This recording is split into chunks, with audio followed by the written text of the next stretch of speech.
നമ്മൾ പലപ്പോഴും നമ്മൾ ഒരുപാട് സ്നേഹിക്കുന്ന ആൾക്കാരുടെ പിറകെ അങ്ങ് പോകലാ പരിപാടി അല്ലയോ?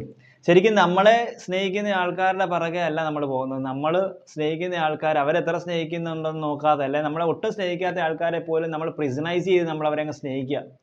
ഒരു നാളിൽ അങ്ങനെയുള്ള ആൾക്കാർ നിങ്ങളെ തഴഞ്ഞു കഴിഞ്ഞാൽ നിങ്ങൾക്ക് എന്തോ പറയാൻ പറ്റും? അവർ ചോദിക്കും, നിങ്ങളല്ല എൻ്റെ പിറകെ വന്നതെന്ന്. പക്ഷേ തിരിച്ച് നമ്മളെ ഒരുപാട് പ്രിസണൈസ്, അല്ലെങ്കിൽ നമ്മളെ ഒരുപാട് സെൽഫിഷ്യസ് ആയിട്ടൊക്കെ സ്നേഹിക്കുന്ന ഒരാളുടെ അടുത്താണ് നിങ്ങൾ ജീവിക്കുന്നതെങ്കിൽ, അല്ലെങ്കിൽ അതുപോലുള്ള ഒരാളാണ് നിങ്ങൾ സ്നേഹിക്കുന്നുണ്ടെങ്കിൽ അവരൊരിക്കലും നിങ്ങളുടെ അടുത്ത് പറയത്തില്ല, ഞാൻ നിന്നെ വിളിച്ചിട്ടല്ലല്ലോ നീ വന്നതെന്ന്. പറയൂ? അവരെപ്പോഴും നിങ്ങളെ അങ്ങനെ ഒരു വാക്കുകൊണ്ട് പോലും നോവിക്കാൻ ആഗ്രഹിക്കാത്ത ആൾക്കാരായിരിക്കും.